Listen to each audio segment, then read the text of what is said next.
छत्तीसगढ़ के कांकेर जिले के छोटे बेटिया क्षेत्र के घने जंगलों में सुरक्षा बलों और नक्सलियों के बीच हुई मुठभेड़ में एक बड़ी सफलता हाथ लगी है। इस मुठभेड़ में वांटेड महिला नक्सली और एरिया कमेटी मेंबर रूपी रेड्डी को मार गिराया गया, जो लंबे समय से सुरक्षा एजेंसियों के रडार पर थी।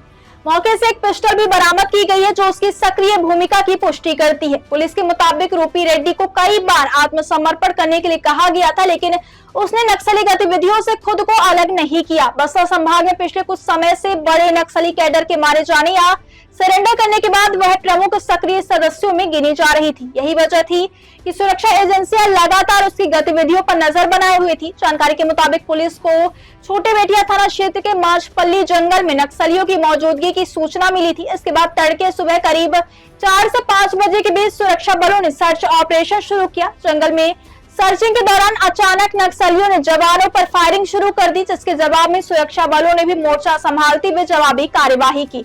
दोनों ओर से कुछ समय तक चली मुठभेड़ के बाद नक्सली पीछे हट गए। मुठभेड़ समाप्त होने के बाद इलाके की तलाशी ली गई, जिसमें महिला नक्सली रूपी रेड्डी का शव बरामद हुआ है। कांकेर के पुलिस अधीक्षक निखिल राखेशा ने इस मुठभेड़ की आधिकारिक पुष्टि की है। उन्होंने बताया कि इलाके में अभी भी सर्च ऑपरेशन जारी है और अन्य नक्सलियों की तलाश की जा रही है।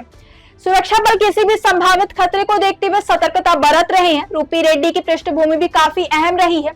ये वह स्टेट कमेटी मेंबर विजय रेड्डी की पत्नी थी, जो पहले ही एक मुठभेड़ में मारा जा चुका है। विजय रेड्डी की मौत के बाद रूपी ने उत्तर बस्तर क्षेत्र में नक्सली गतिविधियों को सक्रिय बनाए रखने में अहम भूमिका निभाई थी। खासकर वह नक्सलियों को आत्मसमर्पण करने से रोकने और संगठन को मजबूत बनाए रखने के प्रयासों में जुटी हुई थी। इधर नक्सल विरोधी अभियानों में हाल के दिनों में तेजी देखने को मिली है। सरकार द्वारा तय की गई डेडलाइन 31 मार्च के आसपास भी कई बड़े घटनाक्रम सामने आए थे। बीजापुर जिले में 25 नक्सलियों ने एक साथ आत्मसमर्पण किया था। इनमें मिली जानकारी के आधार पर सुरक्षा बलों ने अब तक का सबसे बड़ा नक्सली डंप बरामद किया, जिसमें करीब 14 करोड़ रुपए की सामग्री शामिल थी। इनमें 3 करोड़ रुपए नगद और लगभग 7 किलो सोना बरामद किया गया था। इसके अलावा 4 जिलों में कुल 34 नक्सलियों ने हथियार डालकर मुख्यधारा में लौटने का फैसला किया। इनमें दंतेवाड़ा, सुकमा और कांकेर जैसे जिले शामिल हैं।